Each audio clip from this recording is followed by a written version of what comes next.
Hi, my name is Rice Palmer, and I welcome to Crash Course program. Today we are learning about World War One. Before we get to World War One, we have to talk about the causes of the war. World War One is said to be the end of all wars. This isn't the case since all the nations were advancing their military and becoming more advanced than ever before. This definitely shows that World War One was never supposed to be the end of all wars, but the war to start even more wars. For starters, tensions were building up in the nations.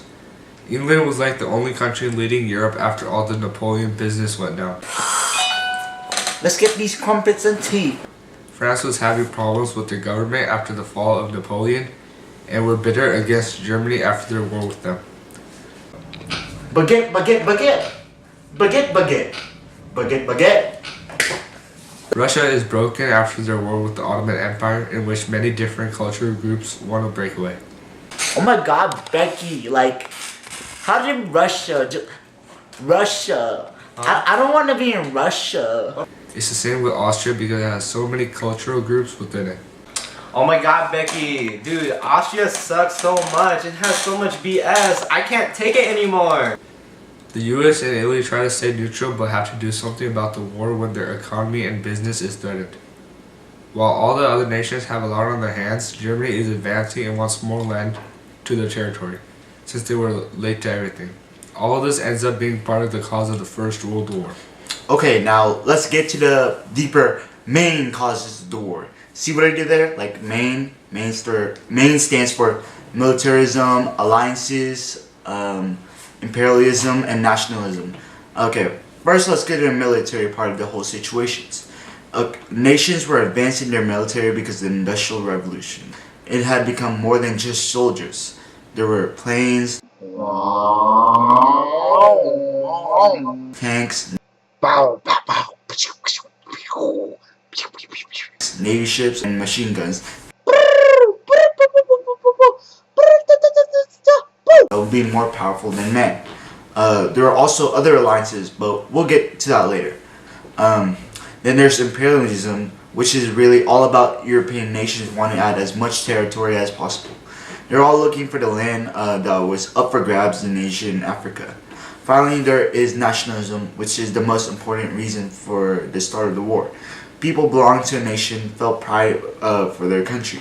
Propaganda played a huge role in nationalism because it boosted the amount of pride in a person and made them do what the goal of propaganda was. For example, propaganda made people join the nation's military. Well, in a found statement by the Serbian nationalist group Narodna Odbrana, or People's Defense, a quote states that the object assigned to the work to be done by the people of every class is the preparation for war in all forms of national work, corresponding to the requirements to the present day.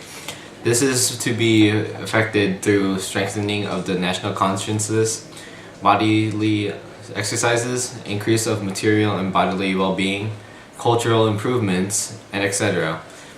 A new blow like that of the annexation must be met by a new Serbia, in which every Serbian, from the child to the old man, is an infantryman.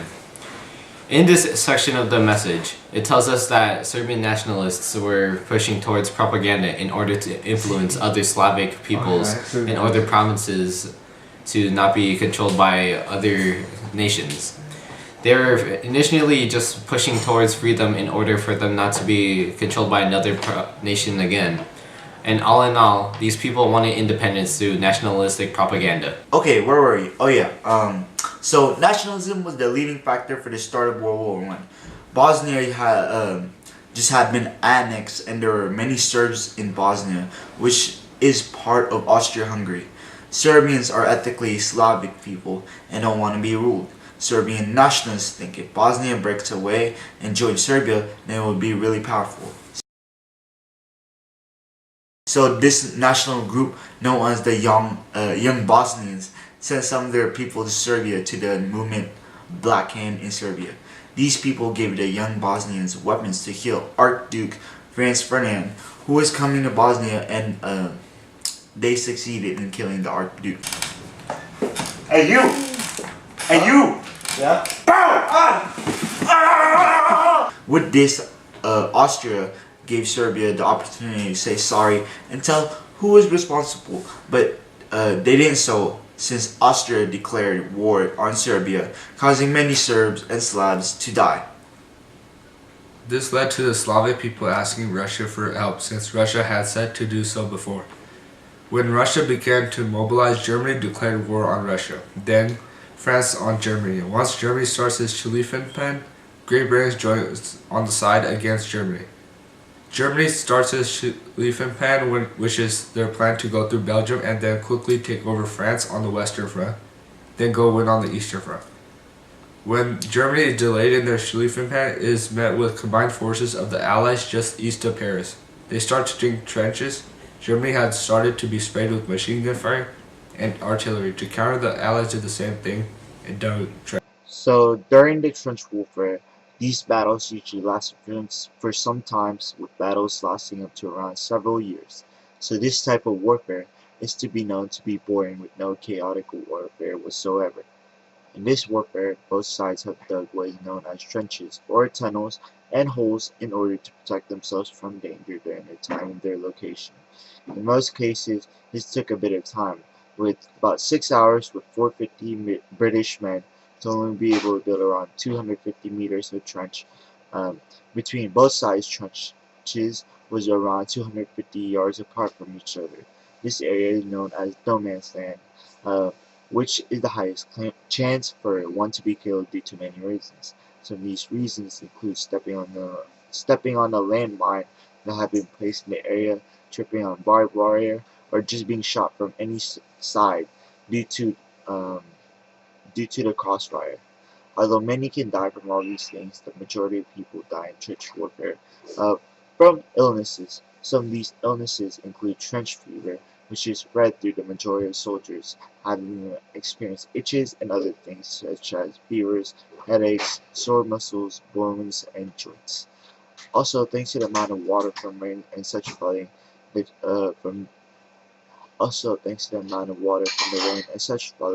trenches can also been polluted by many things, such as blood from other soldiers and dirt. Thanks to this, it had caused many soldiers to have their foot amputated off. Eastern Front. It was much worse for the Allies. Russia was losing much of its land because they had started to industrialize really late. Since the Ottoman Empire joined the side of the Central Powers, they cut off the area where the Allies were able to deliver supplies to Russia. This led to worse conditions for the Russians and millions of deaths. Then the Allies sent their colonial coalitions of New Zealanders, Canadians, Australians, and Indians to save Russia from the Ottoman Empire's control, but they failed and had to withdraw their troops. Finally, Russia leaves the war due to multiple factors and problems within their own country, especially their revolutions within their own country, which we will get to after this because it's really important. The Ottoman Empire starts to fall after the British helped start rebellions in the east. In southern Europe, Bulgaria joined with the Central Powers to gain land, and Romania joined the Allies to gain land from Hungary, but failed. Italy changed sides from the Central Powers to the Allies in hopes for land which they never got. That the war has been going on for a while. Total war has started. This means that all resources and infrastructures are targets. I'm above that one, I'm above that one, All resources go into war efforts, and warfare becomes more important than non-combat. This led to the drought, rationing of food, increase of military production, and women and children working in factories. Even the Great Britain has the largest navy. Germany's submarines outstanding, which causes loss of goods for the Allies. Woodrow Wilson plays a role in making the U.S. during the war because the German submarines had sunk the Lusitania, which had 128 Americans going from Ireland to Britain. Woodrow Wilson used this as a good propaganda to make people join the military against Germany. The U.S. officially joined the war during an event called the Zimmermann Telegram. The British had intercepted the message from Germany and Mexico and told them that to join war on the side of the Central Powers and they will get the land they had lost to America. Okay. After this, we will see the fall of the Central Powers because there are problems occurring in Germany with resources decreasing and total war. Because they knew America had joined the war, the Central Powers started the Ludendorff Offensive, which was successful at first but lost. It was certain that the Central Powers couldn't win. This is also where we saw the fall of Germany's two allies, Austria and the Ottoman Empire. Many ethnic groups got their freedom after the two empires had become weakened and lost much of their power and land. And finally, after all this drama, World War I ended on November 11, 1918. All the leaders of the Allies met in Paris to discuss all the problems and decisions they had to make. Each nation had its own issues and that they wanted to resolve and problems to discuss. First of all, Italy and England made a secret pact that granted Italy more territory from Austria. This gave a few problems as it angered other nations with its seclusion from the table and angered the territory who did not want to be Italian. Other problems included was what to do with the territory gained in the war. Questions were that includes how do we determine who gets what land, what are the new borderlines, and how do we make the conquered people happy. Besides these questions, there also came with conflicting opinions. Each nation depended byproducts that benefit themselves. France wanted to weaken Germany so it's unable to build itself again. Britain wanted to build a new nation fit for heroes. Italy wanted to get back land it was promised, and the US wanted a League of Nations to capitalize world peace. All in all, a treaty was proposed through all this mindlessness that is known as the Treaty of Versailles.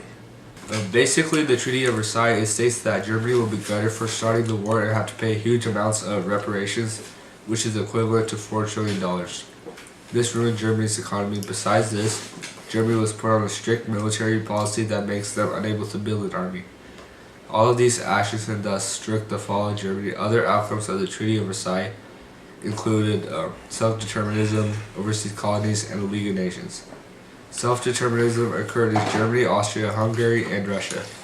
The treaty concluded that all nations that were claimed by the former administrator and could form their own country.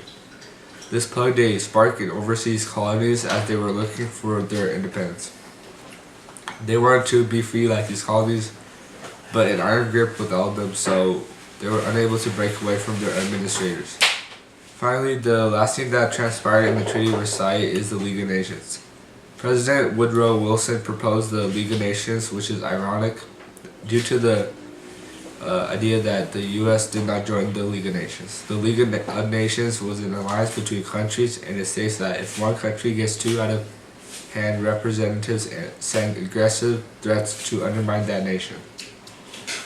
They're good? I think so.